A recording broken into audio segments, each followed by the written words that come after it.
Fanaanada Shaadi Sharaf ayaa isbitaal la dhigay kadib markii xaalad caafimaad oo halis ay ku soo wajahday iyadoo ku sugnayd mid ka mid ah nolosha ku yaala magaalada caasimadda ee Muqdisho.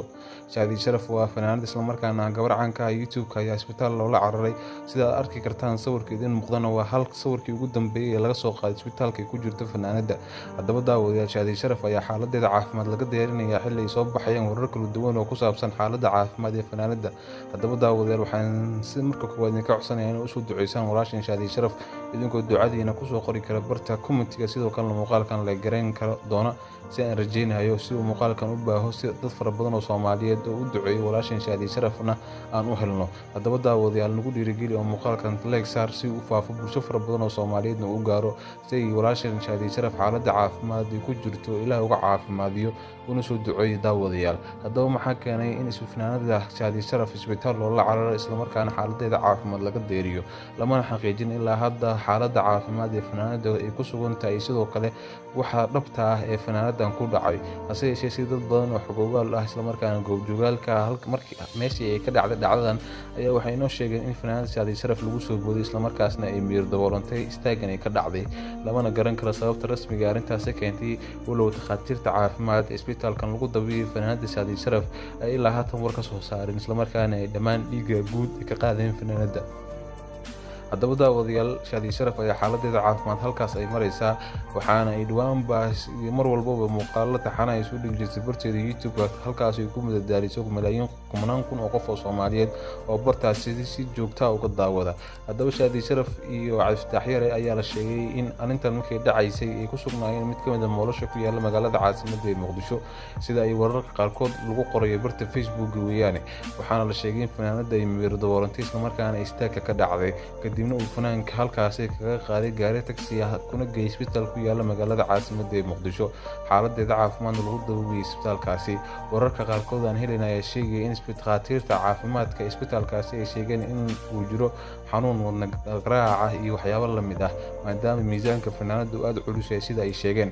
Haddaba daawadayaal, muhiimadda warkeenu waxay tahay inaan u duceyno walaasheen Shaadi Sharaf si uu Ilaahay uga caafiyo xanuunkan degdega ah ee ku soo wajahay magaalada caasimadda ee Muqdisho. Haddaba maanta Shaadi Sharaf waxay idinkaga baahan tahay inaad u duceysaan, u soo duceeya, sidoo kalena muuqaalkan sii sheergareeya asxaabtiina la wadaaga si ay dad fara badan oo Soomaaliyeed u daawadaan muuqaalkan isla markaasna ay la socdaan xaaladda walaashan Shaadi Sharaf una duceeyaan. Haddaba daawada, waxaan si naxariis kaaga codsanayaa inaad marka koowaad muuqaalkan la geliso si uu u baaho, sidoo kalena aad sii sheergareyso asxaabtaada la wadaagto. waad ku mahadsantahay sida quruxda badan ee mar walba aan ula jaanqaadin isla markaasna aan ula socotid wararkii warbixinaha soo gelina bartaan. wararka qaarkood aan ka helino ehelada fanaanada Shaadi Sharaf ayaa waxay sheegayaan in fanaanada dhawaanahanba ay qabtay xanuunka wadne garaaca isla markaasna loo badanayay in wadne garaaceedu uu zaa'id noqday, sidaasna ay ku miran daboolantay kooban ay ku gashay. fanaanada ayaa ilaa haatan wax wara laga helin isla markaana ay tahay qof miran daboolan oo aanan wax jawaab ah ka soo bixin, isla markaana ay tahay qof xaalad halis ay ku jirto. Dhakhaatiirta isbitaalka ayaa la sheegay inay gabadhaasi ka qaadeen dhiig isla markaana ay haatan baaritaan kula maqan yihiin dhiiggaasi si u ogaadaan xanuunka dhabta ee fanaanada soo dhitay. waxaana markii isbitaalka la geeyay lagu xiray falooyinka macaanka isla markaasna looga qaaday dhiigga guud si loo baaro isla markaana loo ogaado xaaladda iyo cudurka dhabta ee fanaanadan soo dhitay.